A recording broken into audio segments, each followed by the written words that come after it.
Double's dead, double's dead. Kill Karthus, Karthus, Karthus, Karthus needs to die, Karthus needs to die. I got Chaucer, I got Chaucer, yeah, get Chaucer, get Chaucer. I got Chaucer. Bam, bam, bam, bam, bam, bam. That's free. Good job. Welcome back, everybody, to Super Week here in North America. And we have a bit of a treat for you here. We have Jack Etienne, who's actually the manager and owner of Cloud9. And a lot of people don't know, but he was also the manager of TSM back in the spring split. Right. And I actually just kind of wanted to ask you, how did you make the transition, or what was it like going from TSM towards Cloud9? You know, leaving TSM was really tough because I absolutely loved working with those guys. The transition, though, really was quite easy because I feel really fortunate. The guys both on TSM and Cloud9 are really fantastic individuals, really easy to work with, extremely talented, and really dedicated to making sure that they play as best as possible and also represent their sponsors really well. So it makes my job really easy. Yeah, and it's crazy with Cloud9's amazing success so far. 13-game winning streak, locked up first place before Super Week even happened. Were you expecting this type of success when you started with them? I knew, like, when I signed them that I had something really special with C9. Just based on the performances with scrims with other pro teams, they were doing extremely well. When I talked with Reginald about the team and the opportunity, he's like, they may be the best team in the LCS. This is before like the LCS started, obviously. So I knew going in that I had something really special. I can't say I expected like a 13-game win streak. That was fantastic. I loved it. I mean, could have kept going. I wouldn't have mind. But you know, they've really met and exceeded all my expectations. And what do you do on a day-to-day basis with Cloud9? On a day-to-day basis, my job is really not so much actually like working with the team play, but everything outside of it, making sure they have all the equipment that they need, the food, the roof over their head, you know, money to travel, like anything outside of actually playing.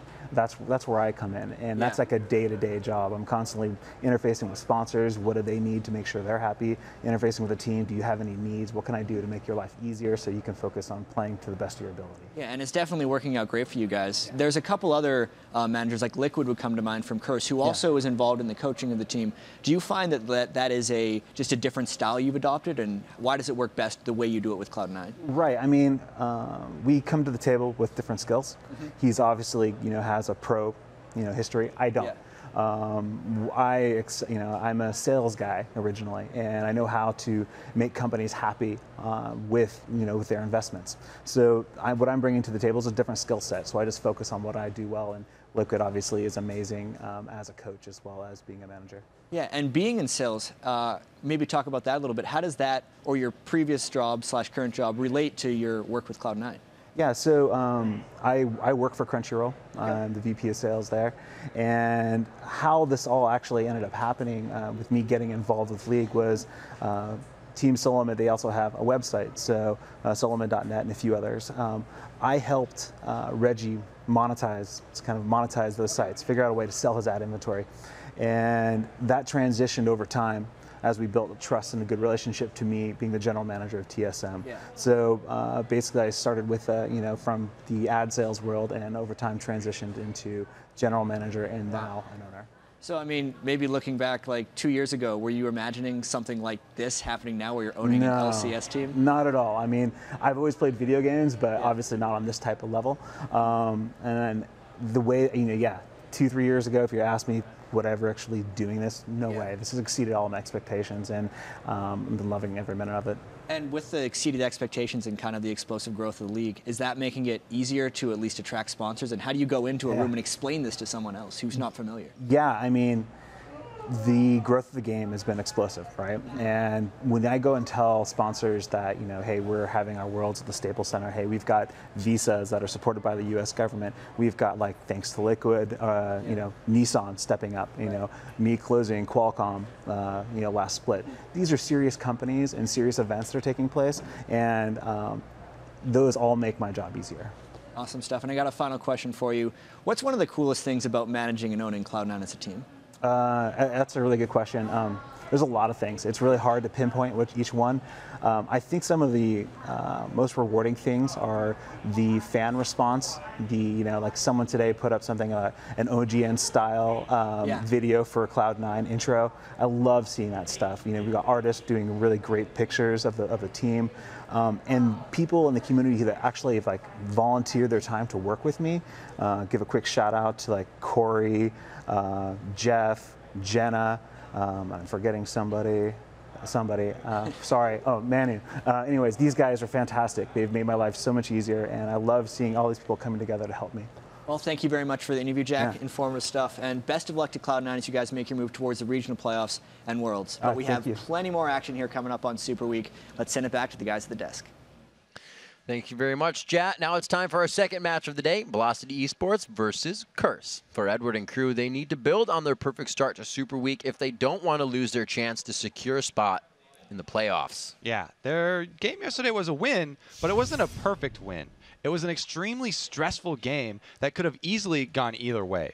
Cop did come up big in the win, going 11-3-12, and he also had some very clutch Varus ultimates that stopped Dignitas in their tracks. And now Cop and Curse are facing off against the Velocity squad that they've already beat twice this year. Yeah, Voyboy came up big in their games versus Velocity. He has a KDA of over 10, and in their last meeting back in Week 7, he took complete control of the team fights as he bounced around with Zach. But Velocity has already beat Curse this year, so Voyboy and crew better not underestimate them, especially since Velocity has been eliminated from the playoffs, and they've got nothing to lose by trying new and unpredictable strategies. It will be interesting to see what Velocity brings to the table in their first game since they've been eliminated. So let's get to the lineups. On the blue side, it's Velocity Esports. Support, Evaniscus. AD carry is Maple Street, and mid is Echo, and K-Inc in the jungle, and Chris in the top lane. And on the red side, it's Curse. Up top is Voyboy, and the jungle is Saint. Jackie's at mid, Cop's on AD carry, and Edward is supporting. And, as I was doing interviews on the couch yesterday, I was kind of asking teams, how do you stay unpredictable? What do you do in a Super Week to, not show your hand right off the bat? And Velocity, not that they showed their hand right off the bat, but they tried different things, like we've seen even Cloud9 doing, and it backfires for people as well. They did run the Anivia for the first time in mid. Echo loves to play Anivia, but sometimes it doesn't comp well. We saw Ziggs being run by Coast. Everybody is definitely bringing out those small tricks now in the Super Week. that Anivia is definitely something they haven't run, but it wasn't something that people weren't expecting because Echo, that was his main champion for so long, and everyone knew that Velocity weren't letting him play it, but that he really wanted to. And it's just sad that when they finally did let him play, they lost. It reminds me of that video where they say, we did the teaser on who do you want to play that your team doesn't let you. And everybody kind of had a frowny face. It was like the saddest video to see. They're like, well, this one, but my team won't let me because I die a lot. Like half of them are like, Meteos is like, oh, I want to play Jungle Brand and stuff like they're crazy. And you're like, oh, yeah, I can see why your team won't let you play that. Like Anivia's a AP mid. So it's a viable one, and they finally let it through, but didn't quite work out. And Velocity, we have to remember, is a team that got themselves in to this split and has used in the split the kind of push poke swamp strategy where you don't actually get into any fights, but you get hit in the face with everything and anything that they throw at you. I really loved that strategy, and coming into the LCS, I was very excited for Velocity because they had this man in front of you, NK Inc., doing the jungle Ezreal, where he would grab both buffs and then immediately go to lane to start pushing turrets down and utilize the range of Ezreal and the poke of Ezreal to get those early.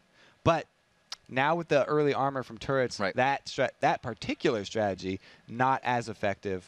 They also had combined it with a teleport Janna in the mid lane for shoving and getting down that mid lane turret as well, so they had more options. And it's funny to see teams react to that, right? Because you go against Dignitas. I think they played it against Dig again, and they're like, I don't know why they banned Nasus. I don't think they did the right homework. And then they were like, oh, after the Janna pick, we knew exactly what was happening. Because of the wave clear trying to take down turrets. Edward and team preparing for this matchup, a very hard-fought match yesterday. They got a victory in, and it is going to be, through Champion Select, slightly easier because of an infraction yesterday with Velocity unpausing without doing a ready check with the QC team and the admins. They are going to be losing their first ban. This was enacted also in the spring split for GGU. So Yeah. it's the second time we're seeing this. Can't pull any tricks here and try and just quickly unpause it to gain an advantage. Even a few Not seconds. that they did. Even a few seconds Right. mean a lot. Yeah, you can't. So But that's why we it have is these, taken into consideration. That's why we have these rules in place. You have to go through Absolutely. a couple ready checks with the other team and with the refs. Yeah. So bad boy Velocity. They're only going to get 2 bans here.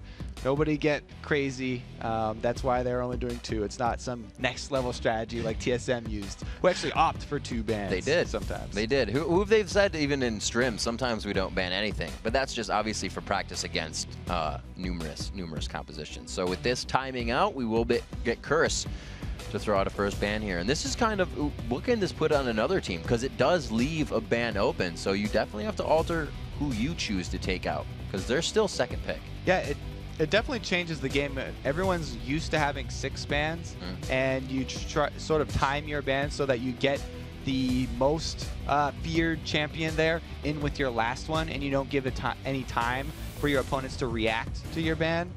It looks like they're letting the last one time out. They did drop down the ninjas already though, Yep. so it is going to be an available Anivia again. Probably won't see him lock that one in though. They gave him a chance and he flubbed it. So the timeout has been done. You can see Kennen and Thresh for the 2 bans, Lisa and Rumble and Shen coming in on either side, which means Spider coming in for Velocity here. no surprise with the first pick, Elise here. NK Inc. does love that one. Chris also plays Elise, so it's again one of those flexible picks. She can go anywhere. It doesn't tell your opponents what kind of strategy you want to run. She fits into a lot of things. She can pick people off. We just saw the cocoons in the last game having a great effect. She's also a very good duelist, so a lot of options still open to Velocity, not locking themselves into any corners. This scares me when Curse shows Orianna early. A lot of what I like to call the dip, duck, dive, dodge team, whatever have you. Dignitas loves to run at an Aatrox, a Shen, whatever have you, Ezreal, to jump out of that command shockwave, and it is huge to have missed in a fight. But we'll have to see. Nijaki also has a very good Orianna, so it can go both ways. That's the 50-50 there. Twitch being picked up. We heard Cobb give out a howl yesterday when that got banned out. He was a little sad, so he's picking it up today. It's a very popular AD carry. Twitch is definitely up there in tier 1 and worthy of those first picks here. Now, a Gallia mouse over, it's interesting just because it's another one that we don't see a lot, an area effect that would work well with the Orianna because of the point you're talking about, people dodging shockwaves. If you lock them in with Galio, then they can't dodge them. Haven't seen Gallios too much. People falsely alting, but who would do that? Maple Street and Evaniscus to pick up here. We have a Nasus and not a Shyvana coming in. So Velocity have picked up that very flexible pick we talked about with the Elise. Zac is another champion that's interchangeable with her. So either of those could be jungle or top lane. The only thing is Curse aren't going to be really thrown off by that because both of them are magic damage based and both of them are very similar. So it's not going to affect the counter pick, so to say, for that solo lane. It just means that we're not quite sure who's going to use each of those champions. And Velocity have picked up themselves both disengage and engage here. Looks like we have a very skill shot based team coming in here from Velocity. If they don't hit it, it will be troublesome. But again, it's going to have to be Curse getting in close for this engagement as well. They're walking in so far their initiation with everything they have. Edward now to pick up. We'll see what Voyboy gets in that top lane. And then it's interesting, we usually think of Zyra's Stranglethorns used as a defensive maneuver, but in this composition, it will be very easy for him to lay that down offensively because they have so many things to set it up. They've got Zac who can start the engage from very long ways away, and then they followed up with both the Lissandra and the Varus ultimates to lock people in place. And then if you lay your Stranglethorns under that, then they'll stay there long enough for the 2 seconds for the pop-up. Now this has to be taken into consideration that 4 strong AP champions on the side of Velocity. They kind of have all their eggs in one basket here. It's a very AP heavy team. Even Varus as an AD carry adds a lot of magic damage from that Blighted Quiver. So Curse are probably going to be getting one of the new Aegis of the Legion and very easily upgraded into that locket. Probably going to be on that St. Vicious there. But I want to shout out the last pick that they did go for with the Zed. Wow. We will be seeing once again the duelist of duelists. And if it's Boy playing it, I'm very excited because he loves looking for those 1v1 fights. Still looking, they do have the ball initiation, the flash crescendo, but it's all, I would say, a very heavy initiate. It takes a lot to get in there. If you miss, high risk, high reward coming in. We have the Zach, obviously, for good initiation coming in this, in the other side. We've seen Medios, we've seen Nien do it. Hell, we've seen everybody do it. Why even name people? So we'll have to see what these guys have coming in for the second match of the day. Super Week isn't even halfway over yet. We have way more games to go. I'm excited. Velocity is excited. Can't you tell? Look how animated they are. NK Inc. always having a smile. It's Cop. There it is. I was going to say Cop's Twitch. He drums. He did it yesterday with the interview. He drums on his leg. He drums everywhere. It gets him going. You can actually see it in like a PAX North American regional video last year. He's dancing in the seat, getting himself prepared. All of these guys kind of have that little quirk. And a lot of people have their rituals. Yeah, absolutely. Reggie's might be the most annoying with that cough that he does every time they get in. It is a little bit of a nervous cough. It kind of gets to him, and then he starts the game. And it completely goes away, and he becomes the strat caller for Team Solo Mid. Who knew? Who would have knew? Right behind us, though, it's Velocity and Curse on your screen. They split the ways, and we enter on to the Rift. Second match of the day is now underway. All right, so this match, we're probably going to be seeing, you know, at around the 15 to 20-minute mark, Curse grouping up with their 4 members besides Voyboy and trying to siege up.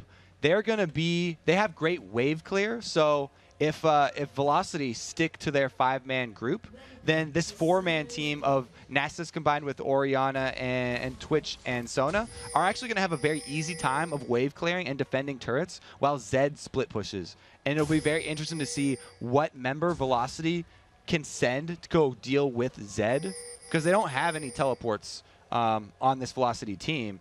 It's actually Curse that have the teleport on Jackie. So is this Maple Street? Is this going to be going into a Hydra in the end for Zed? For Zed, it could be. The auto attack reset, or it's a free auto attack, right, is what it is. Right. Active of either Tiamat or Hydra is actually very good on Zed. You know, it adds damage just to the death mark, just like any other item active does here. Ooh. So it could very well be a Tiamat rush. No! Echo is going. Echo yesterday! Wow. He got hit up on Anivia too, and today. It goes to Edward, though. I just kept talking because I figured he was flashing over, but he hesitated until the last second to flash even after he's already going down from the Ignite. That was rude. He even said good luck, have fun, yo, in chat. He was the only one. Oh, that's why you don't type at all in the LCS. Oh, so 1 kill coming up very quickly, and it will be acted on. That was a back Nye Jackie. He picks himself up a Fairy Charm, actually, to get going in this lane. And that will be very nice for him on his way to an Athene's or that Morello. Well, yeah, the first blood there, picking up by Edward. True to form, grabbing up the last hit. He did have the Ignite ticking. I'm not quite sure if he overwrote Voyboys. It looks like it's a little bit less on the cooldown there. So he was able to grab that with the auto attack. I don't think they can get in far enough to pressure this. Oh, they did! They pressure his smite. He didn't know what was coming around from the other side, so we'll have to see how they utilize this. Saint still working with his. And we actually have Zyra helping out with that one. So Maple Street is currently solo versus Jackie down here, and he's just fine. Varus versus Oriana, they could actually leave that 1 versus 1 for a while, and he'd be okay until the jungle pressure does come in. Now, for a factor of this, why do we see supports going with the AD carry and not somebody else? So the whole, now we're going real deep here. This is the very beginning of League of Legends. Back in Season 1 and even before Season 1, we didn't have the solid meta of supports always going with AD carries. Right. And it wasn't until players on the North American server collided with players on the European server in international tournaments, where the whole meta of supports going to babysit AD carries came about. Europeans had this bright idea to send an extra champion with one of these very item-dependent champions that all these AD carries are classified as to help them CS in the early game. So it's all about them just providing a padding for the early weak game of AD carries. These champions are very susceptible to being all-in or ganked early, and that's why they bring a support with them to help them through the early stages so that they can get the CS and get the gold, because those same champions scale the best with items. Well, it seems to have worked because many a story can be told to our nieces and nephews this day. Yes. 4 minutes into this one, no stories to be told just yet except for a very fast first blood on just a waltz through middle here for Curse. Echo is looking to come back from that one. He's already, again, been kind of taken out of the lane, coming back with a ring, and he also has the flask, so he's trying to stay there as long as possible right now. Yeah, that's a pretty interesting history lesson, actually, because, you know, Dota's got a different sort of system where they have tiers of supports, and some of them are full supports and they only buy awards and stuff, and then there's like half supports. Like they have the #1 position, 2, 3, 4, and 5, and that's kind of how they judge how much gold you get. It's very interesting how the different games operate and distribute the gold. We'll see how they distribute it this time. We have both of the AD carries not playing like we see Sneaky from Cloud9 play. Both of them, Comp and Maple Street, like to farm up very much so and are those DPSers for the team. Chris getting very close because NK Inc.'s on the backside. They are not focusing their damage though. He couldn't get to Edward, so he had to go for Cop. They disengage. The Elise Zac combo does get the flash out of Edward though on the squishy Sona. She's extremely vulnerable right now and will have to play a lot more defensively. You can see Cop and Edward both talking to each other as those cameras flip back and forth.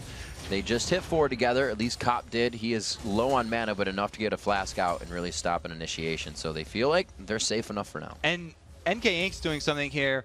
When you go into this bush, the AD carry and support are never quite sure if you've actually decided to recall or if you're still in there. So Cop does a smart thing there, throws in the Venomous Cask. And NK Inc. decides to wait it out once again. Wow. Woo, so close. Trying to go for this pressure. The slingshot does go on Edward. Oh, he gets a cocoon from the side. If they can get there in spider form, Edward did not expect this. They got a few more shots. No, the cell division will not go in, and here comes the teleport. Jackie is going to lock up NK Inc. here. Not hard crowd control, but enough to pop out the bloblets. Who's going to get it? Who do they leave it for? Edward. Oh, Cop not going to give it to him. So patience may be a virtue, but it did not pay off for NK Inc. there. He waited so long to get that gank off, and in the end, they beat a double kill for it. Edward doing an amazing job staying alive there, even without his flash available. The ward only in the top lane there for Velocity. They went in on that quite hard without having anything in the river. I'm going to make sure I'm not blind here and it's sitting under the other ward. Good, it's not. So it was no wards for Velocity there. And I was figuring, is Edward going to play this like, I'm going to sit here like we might have someone coming, or maybe we don't know what we're doing. And that's really kind of like my favorite way to play it is, oh, I'm totally in danger. You should aggress on me. You just bait him right in. Well, the thing is, they actually had even a stronger sense of confidence because St. Vicious was doing the same thing. He's been in the bottom lane farming up minions. Right. So if they have vision of him, they're like, yeah, all right, we can do this. I just have to wait for long enough, and Cop and Edward will think I'm gone, and then it doesn't work out. Womp womp. 7 minutes in, 3-0 with the activity that's been going on in this one, and Velocity has not liked it whatsoever. 10,000 gold to 8,500. That's your gold lead in favor of Curse, but still no turrets have been dropped. We are coming up on that 8-minute mark. And that diminishing turret armor, so we may see a bit more of the dive and engages so they can get that turret, maybe work on this dragon. And we haven't really talked about this before, but the switch of sending Zed to go versus Lissandra instead of Orianna was not only because of the AD carry and support switch that went up top there for Curse, but because they don't want Jackie having to deal with that very dangerous lane versus Echo, where Echo could easily set up a gank attempt from Zac. Lissandra can lock you in place, and then that enables a very easy elastic slingshot to land from NK Inc. And is this kind of, you see Lissandra, obviously a mage, uses mana, would go for the Doran's Ring for a little bit more HP instead of a Chalice, just as Jackie would? Well, the Doran's Ring is a much more offensive early start for the AP mages than the Chalice. Chalice will give you that magic resist, but since he's going up against Zed, doesn't need magic resist. Right. We'd rather have that extra AP for the kick. We'll see if he can get that kick to go. Not getting help from NK just yet, but he is on the backside. And they're going to try to throw this one over the shoulder, possibly. But NK is going to stay in his jungle, so no aggression there just yet. Chris trying to hold off on this top turret, and you can see that turrets in the top of the bottom lane have been taking more damage throughout these lanes as these players are pretty much figuring out the 3.10 patch a little more. Like we said, coming into this week of LCS, yeah, the players played it on live, but it's a learning experience here in the stress of the studio. And the top lane here is actually the one going to go down first, and that's helped out a lot because of that double kill. I mean, well, not double kill, but 2 kills that Edward and Cop got up there. So, and this is huge if they can keep it. If they can switch back down to the bottom lane, you have that support back onto Dragon, and Velocity is lost without that tower in the top lane. And like we said, with no global teleport here from Velocity, whoever's up in that top lane is on that island by themselves, and they won't be able to join. Whereas Curse could easily send Jackie, who's been in a side lane already, up there to deal with him, and he's got Summoner Teleport that will be back available in another 20 seconds. Yeah, like he's more than happy to go mid. Now he can just roam. He doesn't have to use that again. It's already got him a kill, so using it efficiently. 10 minutes coming up onto the clock. It looks like Velocity will finally get an answer back. Oh no, St. Vicious throwing down the Wither and the ultimate, getting that AoE damage in, but NK Inc is there to answer. He goes straight back. They haven't taken the turret out yet, but Curse is leaving their turret for this fight. They want blood outside the walls, and it looks like they are going to chase down. Evaniscus will be the next one since NK Inc has the escape. Tries to throw on his health, gets them back and deter them away, but it's not going to be enough. Cop did a good job there flashing that chain of corruption, but even so, that was an ill-advised aggressive move from Velocity, and it's also going to cost them this dragon. Without the presence of their dual lane, it'll be suicide to go try and contest this dragon. You know, Jacoby, we just talked about it, them switching back down to the bottom lane, the power of that duo, especially Edward now that he is level 7, that crescendo completely used in that fight. He went for the suicide He didn't move. get it. Oh, he has to flash out. NK Inc. He's got a smile on his face. Look at him. Good try. NT, NK. NT indeed. Boy picking up blue buff. He's going to get a lot of energy back onto that one. It still gives him a little bit of help there. 11 minutes on the clock. 5 kills for Curse. Looking very good here 10 minutes into the game. And I like how Cop stayed true. Wow, Jackie does get caught. Just sneaking around that first minion there. Very threading the needle. Chris throwing out some nice cocoons. I remember coming into the promotion tournament, Chris, you know, Psycho Sid was playing, and cocoons were huge. And at least, you know, hadn't reached those balance changes yet that she's recently had, but still using it to great effect in the jungle and in the top lane. Same thing with Zac. A lot of what was used in the jungle is all over the place now. And she does still have that great burst combo with her human and spider form Qs. You could see the effectiveness of the chalice, though, that Jackie had rushed there. Yeah. The magic resist coming into play. Ooh, Boy getting locked down. There's the ultimate coming in from Echo. They don't have enough to kill him in a 2v1, though. So that's what I was talking about when I was talking about the reason that they switched Zed to go mid versus Lissandra. Because Lissandra's got great gap closing and lockdown ability, but Zed can be is very slippery. He can get away from that himself. And since Lissandra doesn't have the power to burst him down from 100% to 0 by herself, Voyboy does a great job. Gets out alive. And you can see Edward's stats coming up there. As we look down at those 5 kills of the match, 3 of them are, in fact, Edward's. Doing a great job cleaning up those. He has participated in every kill, 302. He has been omnipresent on the map as a support, and it has worked out very well for Curse so far. 5,000 gold is what they're creeping up on. They're just under that. The turret's falling really slow for them, so I feel like they're not making their win definitive. They're winning, and they're okay with it. Oh, yeah. You're always okay with winning. Well, you're always okay with it, but this is where teams make their comeback. Yeah. NK Inc. and team have initiations on Dragon. They have the ability to get back and fight those things. So I think Curse rather, has to start rolling the snowball a little faster. Yeah, that is a good point, because Jackie actually just uses teleport, just, you know, getting back to lane. That's a tool down for another move that they would possibly want to go for. But they rather just get the guaranteed slow goal, just getting back to lane quicker so he can get those minion farms and get over here to contest the blue, not be able to pick it up, though.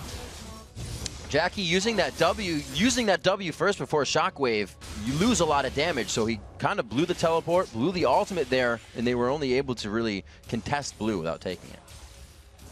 5-0. Whoop. They weren't able to grab that one up. No, but not at all. They and Jackie has no mana now. They did, however, retain retain the presence in their lane. Because Chris took so much damage grabbing that blue, they were able to force him back to base. And Jackie can farm a little bit freer. And I gotta say, this is pretty extended here for our laning phase. We still have the 80 carry supports in, I believe, quite healthy turret lanes here. No, that's not healthy at all. Aside of Curse.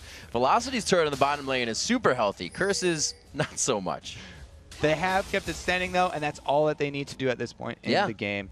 The next step will be some more aggression from Cop here. He's already shown that he will not hesitate to use Twitch's invisibility to go on the offensive and put himself a little bit in danger.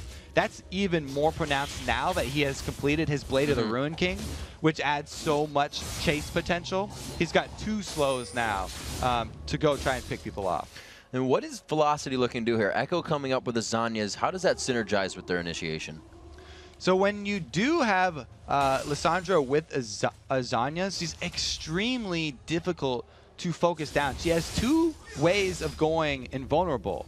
And when she does actually finish that ability, it means that she won't have to use her ult on herself for defensive purposes, and she can lock down a high priority target, which will probably be Voyboy and Cop if she can actually get to Cop, which are both very squishy, and they would love to be able to use that lockdown on either of those targets.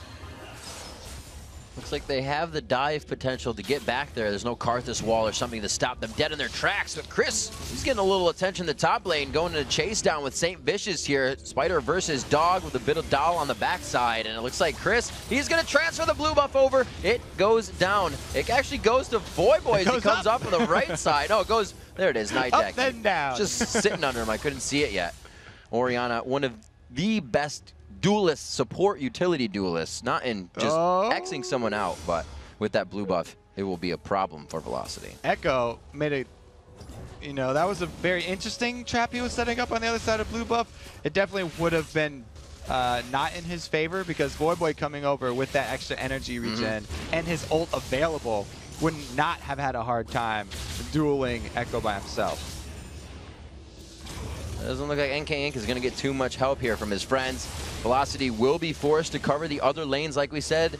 There's still 80 carry support in that bottom lane at 16 minutes. The mid lane is still going back and forth. Echo trying to put pressure onto Voyboy as he farms, but really these guys are just trying to give each other a hard time, and it's not working. They know what to do, and they know how to act. 16 minutes in, still a shutout here for Curse in turrets and in kills with a 5,000 gold lead. And that is that side benefit. At least Lissandra, she usually does build the Zanyas, but having it start with Seeker's Arm Guard just helps a lot when you're laning against Zed, because that's a lot of armor that's going to deter Voyboy from going all in on you. Taking stock of what kind of builds we have going on. The Blade of the Ruin King coming in for Cop. I thought Voyboy was going to go in there, but he decides just to go for quick aggression. It's because of the Dragon. They're looking to see if they can pressure them off here. That Bloodthirster on Maple Street, the flip side 80 carry, we can see as he is that 80 caster. You're looking to get damage out of your abilities, but nobody's going to contest this. I don't think they even knew the time. All right, so another Dragon. Curse doing a good job grabbing the second one up here as well, and doing exactly what they need to with the composition. Now they're rotating down towards bottom, and they actually have the numbers advantage, even though NK Inc.'s looking to go. Oh, that's a great initiation. They have the 2 perfect people in the front. It's forced to flash on both of them simultaneously. Velocity looking good on that fight. Getting a flash off of Sona is so important for Velocity. That was actually a really good aggressive move from NK, even though they couldn't capitalize at that time. Now Cop goes aggressive. That's quite a bit used on NK Inc. His flash is now burned. Was actually wrong. Cop was able to just waddle out of that last one, so he still has all his summoners up, which is why we saw a little more aggression from Curse there on that. And Evaniscus right there landing those Stranglethorns just saved, or the Grasping Roots, excuse me, just saved NK Inc.'s life. A lot of the kills slowing down now. Edward hasn't been participating in them as much. 1 kill, however, going across the board. Voyboy looking to get his chalk mark on there. And Velocity still looking to grab their first. They've been positioning a lot better than previous fights. Evaniscus, usually the one to get caught out and go down. Him and Maple Street are really staying on the buddy system this time. They're 176 to 150. They're looking to be able to take this down a little bit later. Yeah, and the reason Velocity seem to be sort of floundering around right now is because their team, they were really looking to, at this point in the game, be able to go with a team fight so they could make use of the amazing initiation that Lissandra has to set up their Varus ultimate into their Zyra ultimate and Zac bouncing around. But since they're so far behind this early, which they did not expect, it's very hard for them to win a big 5-on-5 fight. And they're having to spread out and look for picks where they actually have the numbers advantage. Ooh, there's the one invulnerability you were talking about. He won't have to use the second. Actually, doesn't have the second. The Zanya's is still quite far away. Forgot we're only 19 minutes into this one as it chugs along. We're going to see what they can continuously do. As we see Velocity knowing they have that engagement. Well, actually, Curse knowing that Velocity has that engagement. They have that. How long is it okay to keep this laning phase going until it starts to hurt you? How long is it okay for Curse? For Curse, because yeah. Curse are fine with this one because Velocity have very little options, and they're fine with continuing to farm out each of these lanes because they're winning each of them, and their gold lead is only going to slowly increase. What they're doing by not making the move themselves is forcing Velocity to make a decision where they put themselves out and make a little bit riskier of a play and allow Curse to capitalize on it. Curse has been quite sure about their strategies, their engagements, and their gameplay. This is definitely the Curse we saw at the beginning of the spring split, the one that made that run, the one that held first place for quite some time. Really coming into their game, St. Vicious having a hand in the first going bloods. on Maple Street. We'll see what they can do. Oh, the crescendo misses on the backside. Edward just playing a song for Maple. That was Cop coming in again. He used the ambush stealth to get in position right next to Maple Street, but Maple Street with a good flash getting out of that crescendo, saving his life. St. Vicious cleaning up his jungle. The same thing goes for NK Inc., but he starts to hover towards the bottom side. They may be able to activate an initiation here. They've just used the slow. Cop hits it. He forced the cleanse onto Cop. I would say Maple Street hits it. And in Varus ultimate, probably one of the most missed ultimates of an AD carry. It's hard to hit, as well as the grasping roots. You know, both CC abilities from that duo lane are skill shots, and they're fairly difficult skill shots to hit. But that's still why you bring the cleanse, because when they do hit, that could easily be your life right there. Without that one, that could be one dead Cop. So the difference between taking cleanse and taking barrier is a lot of lane power here. Good grasping roots. Something you see a lot is when you get that jungle presence and he leaves, you reinitiate on that. St. Vicious reading this like a book, and they're able to come down. Edward picking up his 4th kill of the game. Edward with 4 kills, and the rest of his team with only 3 kills combined. He is definitely doing his support carry job very well. The man brings Ignite to the game. What do you expect? Boy in the mid lane, he was just kind of sitting there, maybe doing some window shopping, but he gets himself out of danger. Global gold going in favor of Curse as they increase their score to 7-0. Just another great example there of why Curse switched Void over to the mid lane here to deal with that lockdown potential from Lissandra and Zac. I can only expect that he was kind of watching the engagement in bottom lane. It always makes me chuckle when you catch pro players doing things like that. Void still with that blue buff. He has been making sure to grab it up, whether he's denying that. I'll actually look over at Jackie and see what he's rolling with. He does not have a blue buff, so it is going over to high. Echo and team not utilizing that Zanya's now that they have it up. I think they need to start engaging a little bit more. Yeah, Velocity have to make the move. They're the ones that are getting desperate right now. And one place for it is a manaless Jackie. We'll see what we can do. I don't know if Jackie has a broom up his sleeve to take the spider out, but he definitely has a dissonance, enough mana, and a minion. Oh no, he got blasted from the backside. Chris trying to be tricky. Is the spider fast enough? The cocoon is not. The spider explodes and Jackie lives. Woo, that Athene's Unholy Grail Rush really paid off for Jackie. He's going to jump. He's going to do it. Shh. Is he going to guess? He's guessing there. He's going for it. He gets him. Oh, he's going to get it. There's the shield. It's going to be the let's bounce, and it's going to be the let's get out of here. Oh, Evaniscus now on the other side going to get popped by Boy. Oh, man. NK Inc. stuck with that one. Completely deserved. But the dragon on the other side, I don't think they're able to type worth on this one. Well, they were able to answer at least with the mid turret there. A little worth. Yeah. A little worth. And tiny text. 8-1 here. That getting a little hairy there, but Echo using Lissandra very effectively gets himself out of an engagement. And if they are actually able to rotate up top and get another global objective in that outer top turret, then this is exactly what Velocity are looking for to get back in this game. They need to slowly, even trading 1-for-1 objectives is great for them, but grabbing 2 here would be amazing.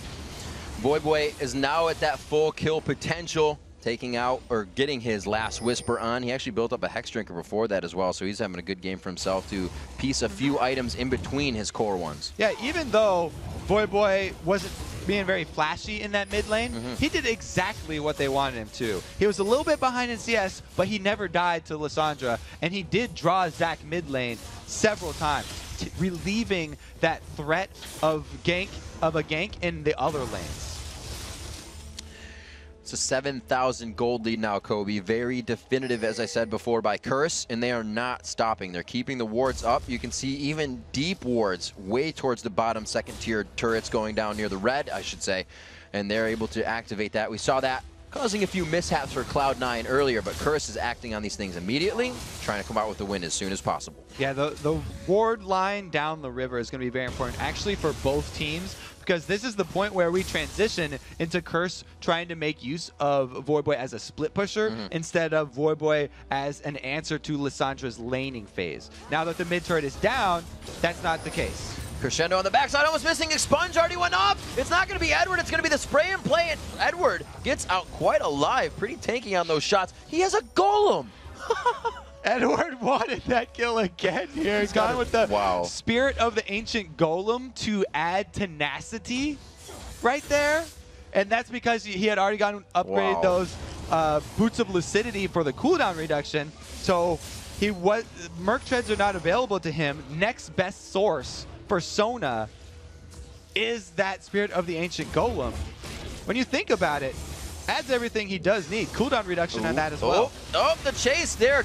Look how confident they are right now in the face of Velocity. Because Nijaki teleports to the red ward that they placed. Coming into the fight, Velocity is forced to turn tail and get out of this one. Echo goes down, the flashes over the wall to follow. Voyboy from the left side finally getting a taste of the fight, and it's going to be Chris going down as well. I thought they were finding more, but Evaniscus decided to turn around with Maple Street. They've had a good buddy system the whole time.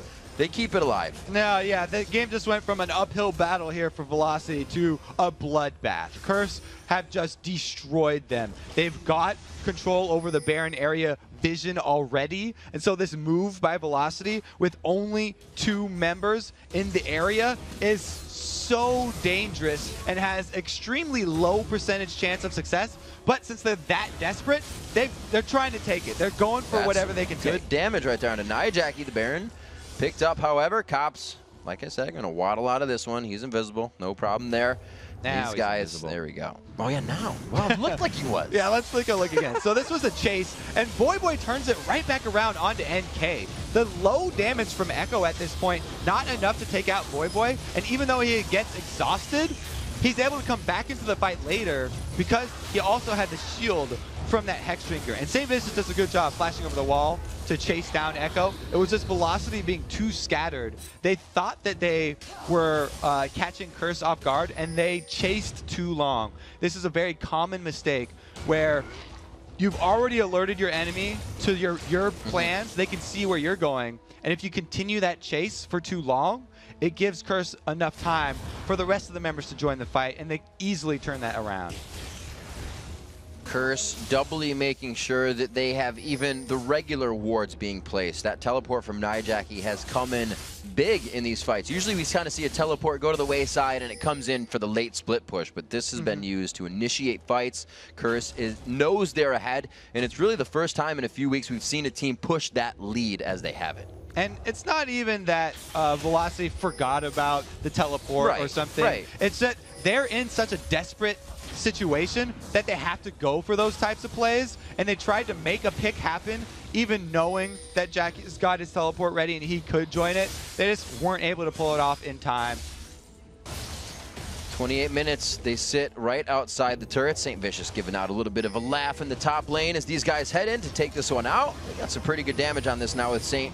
being able to throw out those Qs, get that cleanup on the siege coming in on Spirit Fire. So they have control pretty much at the turrets. We'll have to see if they have control at the base, because being funneled into the steps is a different story than the turrets in the lanes. Exactly. It's very hard, actually, for Curse to break through and do a turret dive. So what they're going to do is just rely on that Voyboy split push, which at this point is extremely effective even against that Lissandra, because he's stacked Merc Treads plus his Hex Tech and another Negatron Cloak. So that's why the damage from Echo looks so pitiful, even in that last fight where he was able to get the full combo off on Voyboy. Too much magic resistance and no penetration, or not enough penetration from Lissandra. See what Edward is also trying to go for, possibly that Morello for him, or something else in his hands. If he wants the Athene himself, he can do it. He probably will have enough money. 4-0-4, top score on his team. Assisted in 8 of the kills that his team has. They have 12 right now. 5-2 in turrets. Curse has let up a kill this game, but they have not since that one. 12-1 here as we reach 30 minutes into the game. Curse, with the Baron buff, going to start squeezing this last bit of damage out. Feeder, Jackie. About a minute left on Baron. Doing that. Oh, Maple Street does get slowed down here. So what they can do is use that wave clear that we talked about, this 4-man group, to keep Velocity up at this top area and have Voyboy split push. What Velocity need to do is just make that move. They need to go all in while Voyboy's far away. They have plenty of engage. They can use the Zac into the Lissandra combo and get a guaranteed engage on Curse. They're just so scared right now, and they're so far behind that they don't feel like they can even step outside the protection of their inhibitor turrets, even if they have a 5 versus 4 situation. A little bit of deja vu here with Hyde doing the same thing on Zed in the bottom lane. The 1v1 duelist just taking the top seat here. You can hear them laughing at each other. They know if they go in on each other, it's going to be one walking away limping, and it's most likely Echo at this point. Yeah, and in that Cloud9 game, the aspect was High actually got the kill in the solo. So yeah, they were able to just 1 versus 1. He took him out the extra threat and then rotate on over for the extra man advantage. In this case, Curse are just chipping away at the turrets and taking all of the resources on the map. One of the things they don't have is super turret siege to get in here. They do have that Spirit Fire to keep themselves in front of the turret and keep going. We'll have to see if they can initiate. Like you said, it's all on that split push and how they can utilize it. The teleport is up now. They could try to go for the 1-3-1, as we saw that, you know, Cloud9 was trying to throw down last game. Curse to back, buy up on the fountain, and see what they'll come out with. It's actually quite a bit of wards. Over 5 wards go out through the entirety of the inventories.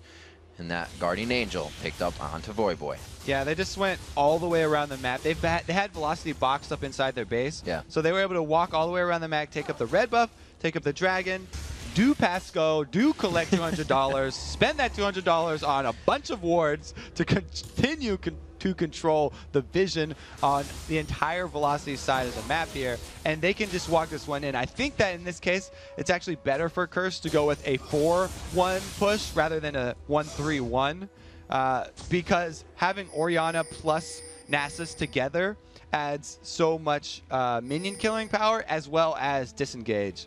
So if the 4-man team does get attacked, then they'll be able to stall out long enough for Voyboy to help out. And we actually have the Crucible coming out onto Edward. We see that, I believe, on Bloodwater quite a few times, an item he'll always put in his inventory. And we look at just what the comparison is between the AD carries. That 3-item cop, Blade of the Rune King, the Phantom Dancer on the Infinity Edge. There's the 2 items that are going to give you the most as the AD carry with that crit damage in the first place. And like we said, the AD caster earlier, there's AP on Velocity, so he is doing his own armor penetration with that Brutalizer, and that's it. That's kind of tough. And here comes the engage. NK Inc. does miss the Elastic Slingshot there, but they didn't really want to fight that anyway because they don't have any man advantage up here. They don't have a turret helping them, and they don't have Lissandra with them. So it's just, they're just trying to keep Kerf off and clear the minion waves for right now, because with the pickup of that Mikhail's Crucible by Sona, it has pretty much turned Echo into a subpar mage right now with very low damage. Oh, Evaniscus taking a huge hit there. Cop gets the utility of the ball. There's the Chain of Corruption just skipping in between the champions. The Guardian Angel goes down. Echo runs for the fountain. He knows he's not going to be able to get that on the way back up, but it is going to be worth that top turret. Not quite able to get the kill as we saw in the Cloud9 game, but Lissandra very hard to lock down. There's the cleanse. Can they give him the dissonance to get out of there? Let's Bounce is going to try to keep him in. They have a lot of numbers coming around that corner, and it is a dark wall. Velocity puts the ward down. They are now able to see a great grasping root on the St. Vicious. The ultimate's on, so they're taking the AoE damage from his damage over time. Voyboy over the wall. Evaniscus cannot, or Echo rather, not following onto that one. And it looks like they all back off. A lot of summoners and a lot of everything used in that fight. Velocity does a good job fending off the Curse army there, but they did lose their inhibitor turret, which was the objective that Curse were after. And Curse know what's up right now. Even though they don't have a ward that can see Baron's life, they know what Velocity are doing because they're desperate right now, and they've seen them walk through the wards. Oh, this is going to be very big. Velocity almost has to do this right now. Curse knows that as well, and they are not giving him a second to breathe. Voyboy goes right in onto Maple Street. This is definitely that nightmare on Maple Street that we were looking for. Voyboy backing up, tries to get himself out. You did see Echo there on the bottom left not take the claw. He stayed on the outside, knowing it was a lost cause. And that, again, that's not a really general mistake by Velocity. It's a move that was brought about by the desperation they were feeling. They decided to go for something, we call it the Desperate Baron there to try and answer, and they would not have done that under normal circumstances. But, you know, they took the risky route instead of just turtling. Credit due where credit needs to be due. They definitely went for something they had to. Curse, like we said, acting on it as well because they knew Velocity had to, if you can follow that. Exactly, they were. Everybody knew. Everybody knew. Here comes Echo. He's got the speed boots on, but they don't have any power to contest this. Not only is there no turret up top, but there's also a Baron buff on Curse right now. And this 1-15 in-game score is also disheartening. Velocity are really feeling it morally as well right now. We've definitely seen, like we said, Velocity, well, we said being one of the teams to try new things, but more than not, they have. Maple Street's played VES the past few times, but Echo's changing up his champion pool for this Super Week.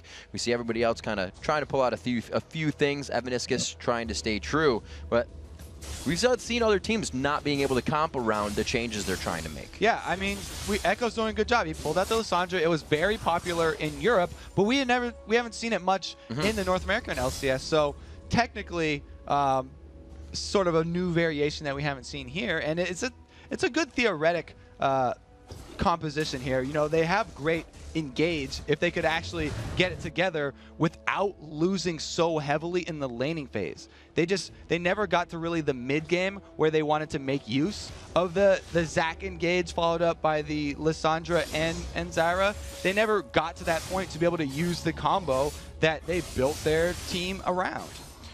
And we see now it's kind of becoming a lie that I said Curse is efficiently working off the fact that they're ahead in this game. They're 20,000 gold ahead now and still being pushed off of these engagements. I know they don't want to make a mistake, but at some point you have to put your foot down and start cracking down the front door and each 3 of the inhibitors. They have the top one, which means that huge wave is pounding into the base. Every 30 seconds a wave spawns. So 10 seconds ago is a wave spawning. That's why they can focus on this turret. The super minions are not on their mind, and they're trying to hold it.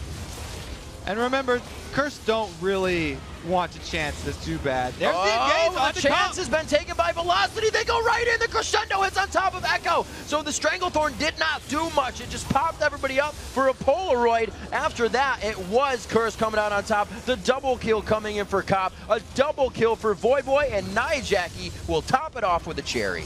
And Edwards splooges out a bunch of wards just for the show. They've claimed the base as their own now. Curse gonna walk this one in. Looks like they will be able to take down the turret. This is what they said. It would be towards the end of the split is when they needed to make their run. They are staying true to their word. Edward and team able to pick up another win on Super Week. Curse really showing their veteran colors here. They were at the bottom and they needed to make a stand. It's sort of the the buzzer plays that they're looking for. When it really counts, they need to pull out the wins, and they've done it so far here in Super Week. At the end of the game there, a lot of Velocity saying, GG, good luck in the rest of the week, you know, keeping the camaraderie up. They know these guys are playing hard. Everybody has trained hard coming into this one, and we see CRS taking a bit of their victory walk, quite happy with themselves, and I think the fans as well, seeing this team really come around to what everybody's been expecting. Yeah, Velocity not too upset because their fate's already been sealed. They're going into relegation. They're going to be playing in that tournament, and they, you know, the outcome of this, while you don't want to lose, doesn't really hurt them that much. The chance is still there. They got the chance to get back in. CRS, however, doing big things for themselves as they get another victory on the week, and they're going to be coming out even stronger. So a team to watch coming into our Super Week. All right, guys, we have to take a short break, but when we return, we'll be joined by CRS's St. Vicious to talk about starting off Super Week with 2 much-needed wins. And then it's time for our third match of the day, Vulcan versus Team Coast. Don't go anywhere. The NA LCS Summer Split will be back faster than a Summoner cooldown.